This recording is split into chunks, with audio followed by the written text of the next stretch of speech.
કરતા તત્વો સામે કાર્યવાહી કરવા ગુજરાત પોલીસ દ્વારા એક વિશેષ ઝુંબેશ હાથ ધરાઈ હતી।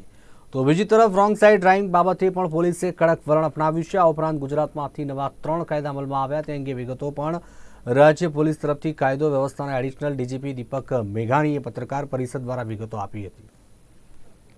અહીંથી ડીજી કચેરીએથી આખા રાજ્યમાં જે ઇલીગલ મની લેન્ડર્સ છે, જે ગેરકાયદેસર રીતે નાણાં ધીરધારનો વ્યવસાય કરતા હોય છે, એવા તત્વો વિરુદ્ધ ચોક્કસ પ્રકારની કામગીરી કરવા માટેની ડ્રાઈવ આપવામાં આવેલી છે। આ ડ્રાઈવના 10 દિવસ થઈ ચૂક્યા છે અને આ ડ્રાઈવ 31 જુલાઈ સુધી ચાલવાની છે। અત્યાર સુધી આ જે ગેરકાયદેસર રીતે નાણાં ધીરધાર કરતા તત્વો છે એમના વિરુદ્ધ 71 FIR થઈ છે આખા ગુજરાતમાં। 43 એક્યુઝડ અત્યાર સુધી એરેસ્ટ કરવામાં આવેલા છે। 89 એવા એક્યુઝ છે કે જેમની ધરપકડ કરવાની બાકી છે, એમની પાછળ ટીમો લાગેલી છે। આવનારા દિવસોમાં પણ આ જ પ્રકારે કાર્યવાહી થવાની છે। આ કાર્યવાહીમાં બેન્કિંગ સેક્ટરની પણ મદદ લેવામાં આવી રહી છે, કોઓપરેટિવ સેક્ટરની પણ મદદ લેવામાં આવી રહી છે। દરેક એકમોમાં વ્યવસ્થિત રીતે કેમ્પનું આયોજન કરવામાં આવી રહ્યું છે અને જે પોલીસના સિનિયર ઓફિશિયલ્સ છે એમના સુપરવિઝન હેઠળ આ કાર્યવાહી થઈ રહી છે।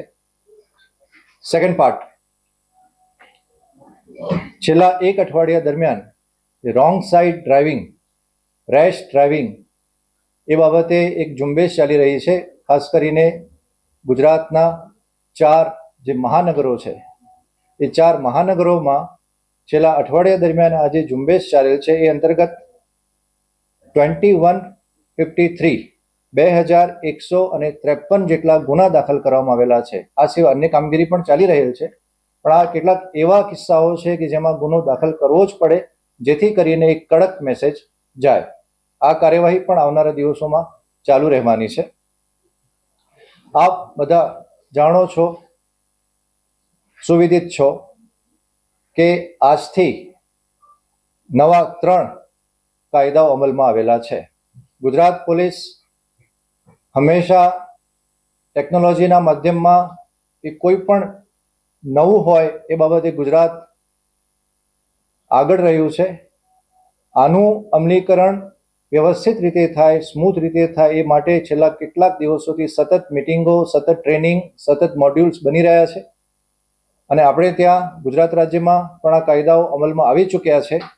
ગાંધીનગર જિલ્લાનું ચિલોડા પોલીસ સ્ટેશન છે, જેમાં આ કાયદા અંતર્ગત ગુજરાતમાં ફર્સ્ટ ઓફેન્સ રજીસ્ટર કરવામાં આવ્યો છે રાત્રે 1 વાગે। ટોટલ 164 ઓફેન્સ આજે અત્યાર સુધી દાખલ થઈ ચૂક્યા છે। હજી બીજા ઓફેન્સીસ દાખલ થશે 24/0 સુધી, રાત્રે 12 વાગ્યા સુધી। એ રીતે આ કાર્યવાહી પણ ચાલી રહેલ છે। અત્યાર સુધી કોઈ વ્યવધાન આવેલ નથી। રાજ્ય સરકાર દ્વારા એક તરફ શાળાઓમાં પ્રવેશોત્સવ મનાવવામાં આવી રહ્યો છે।